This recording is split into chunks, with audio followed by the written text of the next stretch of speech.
하나님은 영이시니 예배하는 자가 영과 진리로 예배할지니라. 아멘. 아멘. 누가복음 3장 21절부터 22절에 있는 말씀, 우리가 같은 마음으로 그리고 합독해서 말씀을 읽도록 하겠습니다. 백성이 다 세례를 받을세 예수도 세례를 받으시고 기도하실 때에 하늘이 열리며 성령이 비둘기 같은 형체로 그의 위에 강림하시더니 하늘로부터 소리가 나기를 너는 내 사랑하는 아들이라 내가 너를 기뻐하노라 하시니라. 아멘. 제가요 98년도에 바나바 훈련을 받고 그 해에 훈련생들과 함께 중국에 비전 트립을 갔어요. 제 기억으로는 25분 되나 그렇게 선교 훈련을 갔는데 땅밟기를 하면서 이제 다니는 거예요. 여기서 도시를. 어느 도시를 다녀서 땅밟기를 하고 이제 돌아가는 게 주차장으로. 워낙 도시가 넓고 사람이 많고 이러니까 뭐 정신이 없었어요. 그러니까 20명이 쭉 가다가 앞팀이 쭉 가고 뒤에 제 기억으로는 3사람이 떨어지면서 저 골목에 군고구마를 팔고 있다는 거야. 그래서 군고구마 사서 오겠다 그러더라고요. 그래서 사람을 놓치면 어떡하려고 그러냐. 저 가이드 하신 선교사님 앞에 가시는데 괜찮다고 찾아갈 수 있다 그래서 3사람이 군고구마 사러 골목에 있는 가게로 들어갔어요. 저는 걱정이 돼서 저 사람 잃어버리면 어떡하나 싶어서 그 큰 길가에 앉아 있었어. 예. 근데 아무리 기다려도 안 나오는 거야. 이상하다 싶어서 가게에 또 들어갔더니 없어졌어. 다 없는 거야. 예. 어디 갔나 싶어서 큰 길가에 나와 찾으니까 없어요. 아무리 봐도 없어. 그래서 저쪽 길이 개끈하고 제가 열심히 갔는데 올 때는 거의 큰 주차장에 버스를 세워놓고 갔는데 그런 주차장이 없는 거예요. 아무리 찾아도. 제가 길을 잃어버렸잖아. 어디로 가야 될지를 모르겠어. 여러분 같으면 그때 어떻게 하시겠어요? 외국 갔어요. 한국 사람이 아무도 없어요. 말이 통하지 않아요. 그런 곳에서 일행을 다 놓쳤어. 요즘 같으면 뭐 전화를 휴대폰이 다 있으니까 그때는 그런 전화가 없었어요. 예. 그러니까 연락할 방법도 없고 처음 갈라졌던 그 골목길 앞에 큰 길가에 돌계단 위에 그냥 가만히 이렇게 앉아 있었어. 앉아 있었어요. 사람들 구경하면서. 눈으로는 구경했는데 마음은 어떠냐면요. 깜깜한 거야. 어떻게 하면 좋지? 예. 어떡하나. 길을 잃어버렸으니 사람도 없고 방법도 모르고 갑자기 막 앞길이 깜깜한 거예요. 국제미아가 된 기분. 예. 방법이 하나도 생각이 나지 않나. 아마 한 3, 40분 기다리는 것 같은데 제 느낌은 한 10년쯤 기다리는 것 같아요. 거기서 앉아갖고. 예. 이게 뭐 1분이 1시간처럼 느껴지는 거예요. 예. 아무것도 할 수가 없고 아무것도 갈 곳이 없고 아무도 아는 사람이 없으니까 제 얘기 한 3, 40분 지났는데 저쪽에서 그 많은 사람들 틈에 눈에 딱 익은 얼굴이 하나 나타났어요. 우리를 가이드했던 선교사님이 가방을 메고 막 살펴서 뛰어오는 거예요. 이렇게. 이야. 그분이 딱 눈에 보여서 막 오는데 어떤 기분이 드냐 하면 깜깜한 터널, 아무것도 보이지 않는 깜깜한 터널에서 갑자기 불빛이 하나 쫙 보이는 것처럼, 예, 하늘이 딱 열리는 것처럼 그렇게 반가울 수가 없었어요. 예, 뻘떡 일어났잖아 이렇게. 예, 그래서 딱 만났어요. 자, 여러분, 외국 가서 혹시 길을 잃어버렸다, 아니면 뭐 국내에서도 마찬가지죠. 무슨 일을 하다가 일이 막혀서 취업을 했는데 일자리가 없어졌다든지, 가게를 열었는데 장사가 안 돼서 문을 닫아야 된다든지, 그냥 어제까지 멀쩡했는데 몸이 좀 이상해서 오늘 병원에 갔더니 생각지 못한 몸에 병이 생겼다든지, 그렇죠? 이런 일들 딱 생기면 이거 어떻게 해야 되지? 그냥 앞이 캄캄하게 됩니다. 이거 어떻게 하면 좋지? 길이 잘 보이지 않잖아요. 내가 해결할 수 있는 일은 그런 일이 생길 때 하나님 감사합니다 하고 해결하면 돼요. 근데 내가 해결이 안 될 때, 내가 해결을 못할 때, 길이 보이지 않을 때, 방법이 없을 때는요, 이게 보통 캄캄한 게 아니에요. 막 절망이 찾아오는 거예요. 어두운 거예요. 신앙도 그런 것 같아요. 내가 참 기도 제목을 가지고 하나님께 그렇게 열심히 기도했거든요. 내가 예배에 은혜 받으려고 그렇게 예배에 참석하고 어떻게든지 하나님 말씀대로 한번 살아보려고 말씀을 읽고 묵상도 하고 그랬는데 하나님과의 거리가 좀 느껴지지 않고 멀어지고 영적인 감동이 생기지 않고 예배를 그렇게 드려도 하나님의 은혜가 느껴지지 않고 하나님 이 기도 제목이 꼭 응답되길 바라고 하나님이 도와주셔야 된다고 그렇게 그 기도 제목을 붙잡고 그렇게 긴 세월 그렇게 긴 시간 기도했는데 기도 응답이 잘 안 되는 것 같을 때 문제가 해결되지 않을 때 얼마나 답답하겠어요. 얼마나 캄캄하고 힘들겠냐고. 우리가 그런 일들을 경험하면서 저는 오늘 이 누가복음 3장에 와서 예수님의 세례시에 있었던 이 말씀을 보게 되는 거예요. 저는 오늘 본문을 보면서 제목을 이렇게 달았어요. 따라해 봅시다. 하늘이 열리다. 하늘이 열렸다. 여러분, 하늘이 열리는 것은 내가 할 수 있는 일은 아닙니다. 내가 내 힘과 내 능력과 내 방법으로 내가 하늘을 열 수는 없어요. 그죠? 내가 열심히 일해서 내가 내 직장의 일을 열었다. 내 일터의 길을 열었다. 내가 누구를 만나기 위해서 그 사람을 찾아서 그 집 앞에서 한 달을 기다렸더니 그 사람이 나를 만나줬다. 그 한 달은 내가 찾아갈 수도 있고 기다릴 수도 있어요. 그만큼 내가 거기에 희생하면 되는 거예요.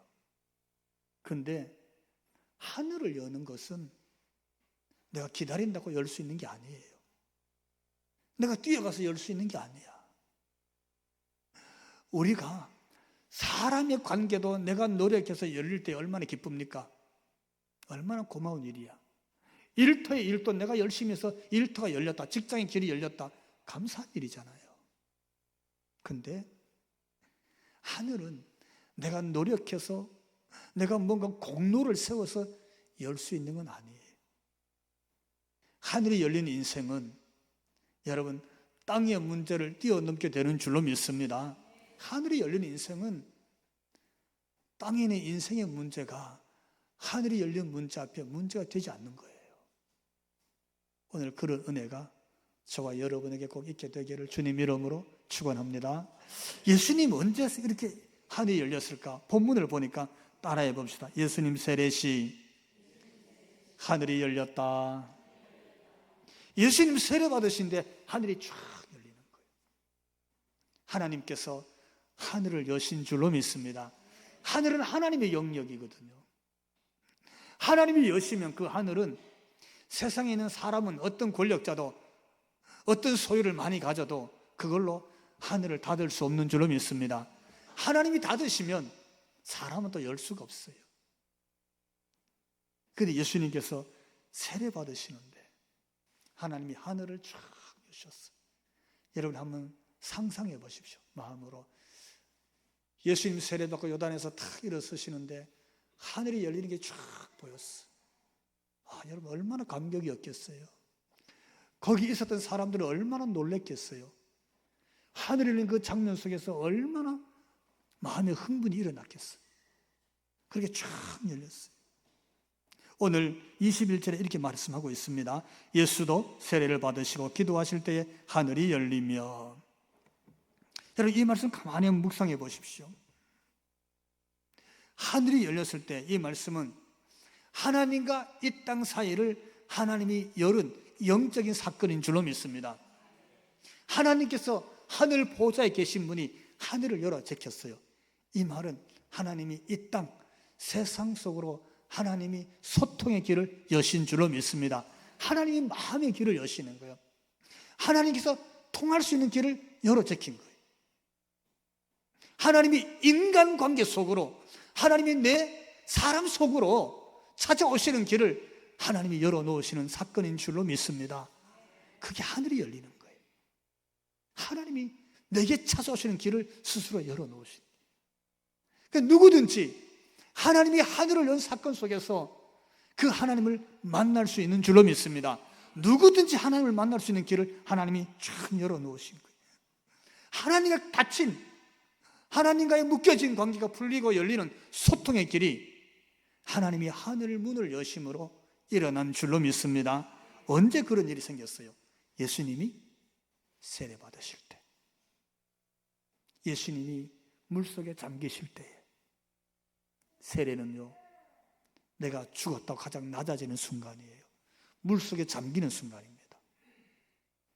지금 예수님을 세례 준 세례 요한이 그걸 알았어요. 예수님 거기 딱 오실 때 보라, 세상 죄를 짊어지고 가는 하나님의 어린 양이라 그랬어요. 하나님의 아들임을 알았어요. 할렐루야. 하나님의 아들로 오신 인류를 구원하실 메시아인 줄 세례 요한은 알아봤어요. 그래서 요한이 이렇게 말합니다. 마태복음 3장 14절 가서 보니까 우리 자막으로 같이 읽습니다. 요한이 말려 이르되 내가 당신에게 세례를 받아야 할 터인데 당신이 내게 오시나이까. 예수님 하나님의 아들이신데 내가 예수님 당신 앞에 세례를 받아야지요. 어찌 예수님이 내게 세례를 받으러 이 요단강에 들어오십니까? 이렇게 말씀하셨다고. 그때 예수님이 이렇게 말씀하셨어요. 마태복음 3장 15절을 보니까 예수께서 대답하여 이르시되 이제 허락하라. 우리가 이와 같이 하여 모든 의를 이루는 것이 합당하니라. 이제 허락해라. 요한아, 네가 내게 세례를 주어라. 그러면 하나님의 의가, 이 땅에 하나님의 거룩한 의가 이루어지는 합당한 일이니라. 하나님의 의가, 하나님의 뜻이 이루어지는 일이 될 것이니라. 그래서 예수님에게 세례를 베푸는 거예요. 그가 비록 하나님의 아들입니다. 인류를 구원할 메시아입니다. 만왕의 왕으로 오신 분이에요. 그런데 그가 어디 요한에게 세례받아 물속에 잠기는 거예요. 하나님의 아들이 요한의 세례를 해서 물에 잠긴다는 뜻. 세례가 뭡니까? 물이 내 머리에 다 덮쳤다. 나는 물에 수장되었다. 나는 물에 잠겨서 죽었다는 뜻이에요. 세례는 하나님께 가장 낮은 자세로 겸손하게 자신을 낮추는 영적 결단과 사건이 세례였습니다. 다른 말로 표현하면요, 하나님의 아들이 가장 낮은 자로 낮아지는 거예요. 인류를 구원할 구세주가 물속에 잠겨서 가장 낮은 자로 가장 겸손하게, 그것도 요한에게 세례를 받는 장면이었어요. 그런데 그 사건 때문에 뭐가 열렸어요? 하늘이 열리는 거예요. 하늘 보좌에 계시고 거룩하신 하나님, 낮고 낮은 이 세상에 찾아오시는 하늘을 쫙 열고 하나님의 임재하심으로 하나님이 길을 여는 사건이 된 줄로 믿습니다. 하나님의 아들이 그렇게도록 겸손하게 세례에 물에 잠기는 사건 속에서 하나님이 그렇게 하늘을 여셨다면 오늘 우리도 예수님이 나를 통해서 오실 수 있는 길이라면 우리가 물속에서 잠기는 한이 있더라도 내 자신이 완전히 다 잠기는 거잖아요. 거기는 내 이름이 없어요. 거기는 내 자랑거리가 없고 거기는 내 공로가 없어요. 물에 잠겼으면 물밖에 없잖아요. 우리는 그 속에 수장되는 거예요. 그게 세례예요. 그 정도로 겸손해져야 돼요. 예수 믿는 사람은 그래서 예수님의 이름이 드러나고 하나님이 하늘 문을 여시고 오실 수 있는 일이라면 내 이름 하나쯤은, 내 자존심 하나쯤은, 내 공로 하나쯤은, 내가 한 것, 내 업적 하나쯤은 그냥 물속에 푹 잠그고 하나님 하늘 문을 여시고 여기 오시옵소서. 이 사람에게, 이 사람은 가정에 하나님 그렇게 찾아오셔서 하나님이 그들을 만나 주십시오. 하나님이 나를 하늘을 여는, 하나님이 임재하시는 통로로 사용해 주십시오. 할렐루야. 그렇게 결단해야 될 줄로 믿습니다. 그게 예수님 세례시였고 그때에 하늘이 열린 거였어요.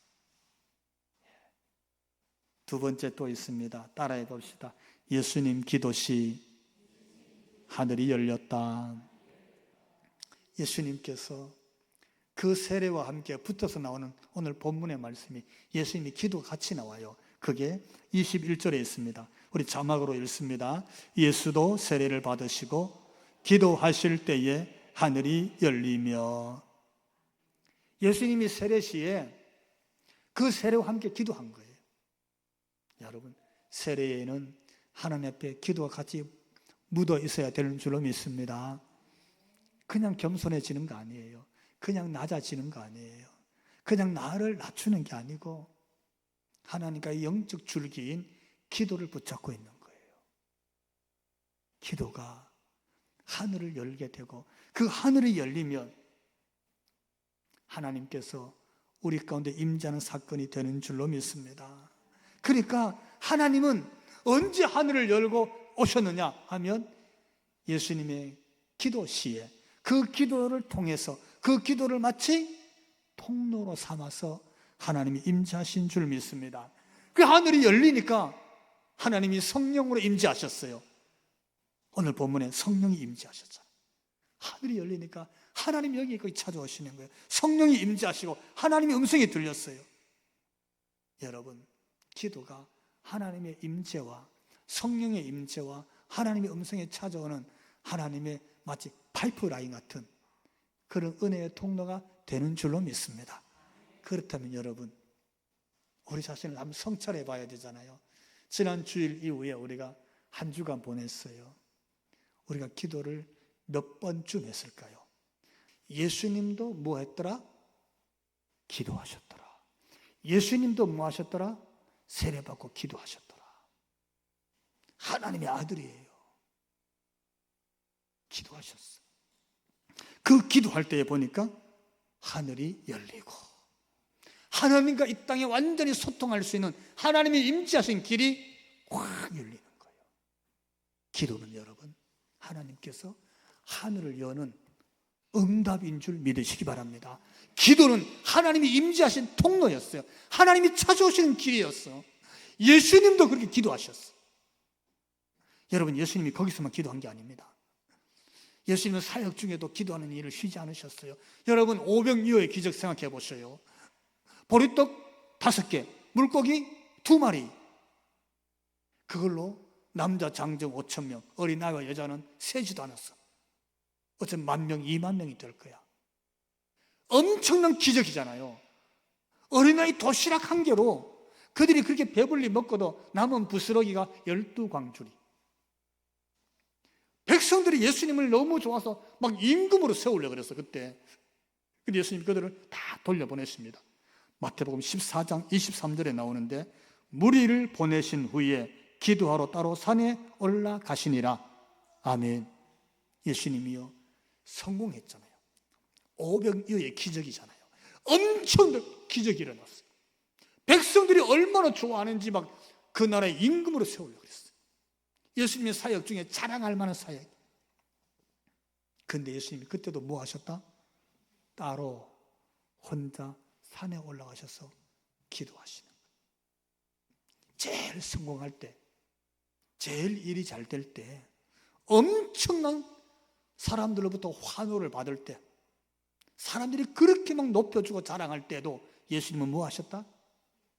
내가 했어, 그러지 않았어. 내가 했다니까 자랑하지 않았어. 혼자 산에 올라가셔서 하나님 앞에 조용히 밤새워 기도하셔요. 하나님과의 관계, 하나님과의 열린 관계가 닫히지 않도록, 하나님의 임재하는 길이 닫히지 않도록 예수님은 그때도 기도하셨어요. 십자가 지기 전날 밤에도 예수님은 겟세마네 동산에서 밤새워 기도하셨어요. 마태복음 26장 40절 이하에 보니까 그렇게 기도하신 예수님께서 저희들에게 이렇게 말했습니다. 베드로에게 와서 너희는 나와 함께 1시간도 이렇게 깨어 기도할 수 없더냐. 시험에 들지 않게 너희들도 좀 기도해라. 할렐루야. 1시간만이라도 깨어서 나와 같이 기도하자 그러셨어요. 여러분, 하루에 1시간만이라도 하나님께 깨어 기도할 수 있기 바랍니다.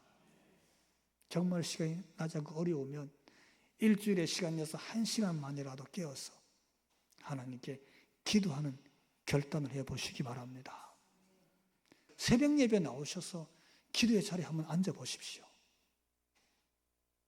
어쩌면 여러분 기도하는 시간 옛날보다 많이 줄어들지 않았어요? 그 생각이 들어요. 요즘 교인들 기도하는 시간 너무 작은 것 같다는 그런 느낌이 들어요. 더 중요한 사건이 있습니다. 오늘 본문을 보면서 하나님이 주신 메시지인데요, 하나님이 하늘을 열고 성령님으로 찾아오셔서 임재하신 사건, 하나님이 내려온 사건이었어요. 근데 그때 하나님이 말씀을 주셨어요. 하나님의 음성이 있는 거예요. 따라해 봅시다. 너는 내 사랑하는 아들이다. 이게 오늘 본문에 있어요. 하늘이 열리고 성령님이 임재하시는데, 성부 하나님께서 말씀을 주시는데 얼마나 하나님이 기쁘고 좋으셨던지, 너는 내 사랑하는 아들이다. 너는 내 사랑하는 아들이고 내가 너를 기뻐한다. 오늘 보면 22절, 우리가 하나님이 지금 내게 주시는 말씀인 줄로 믿고 같이 읽습니다. 너는 내 사랑하는 아들이라 내가 너를 기뻐하노라. 예. 이 말씀 엄청난 말씀이에요. 여러분, 이 말씀 누가 주신 말씀? 하늘을 여신 하나님이 주신 말씀이에요.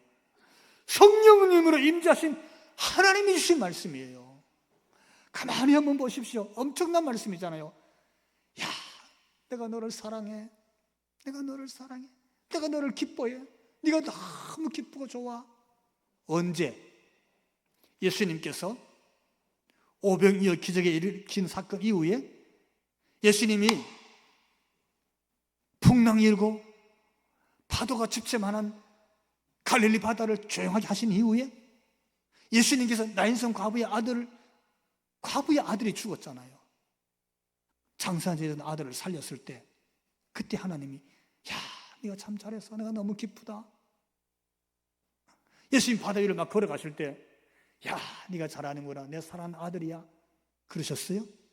그때 주신 말씀이 아니에요.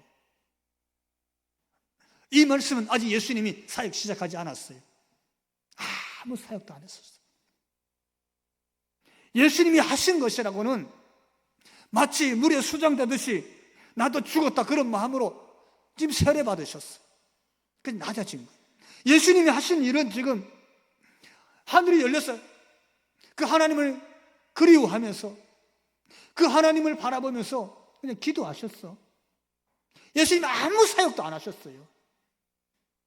예수님이 어떤 일도 안 하셨어. 아직 예수님이 마태복음에 나오는 그 많은 설교 한 번도 안 하셨어. 아직 설교도 한 번 안 하셨어요. 예수님이 하나님 나라에 대해서 복음을 한 번 전한 적도 아니야. 지금 한 생명도 복음을 전하지 않으셨어요. 아직 예수님의 공생의 시작도 안 됐어요. 아직 십자가의 길로 순종의 길을 가지 않으셨어. 그렇잖아요. 아직 그 길을 가기 전이에요. 예수님의 공생의 사역 아직 시작도 안 됐어요. 그런데 예수님이 오늘 하늘이 열렸을 때 어떤 음성을 들었어요?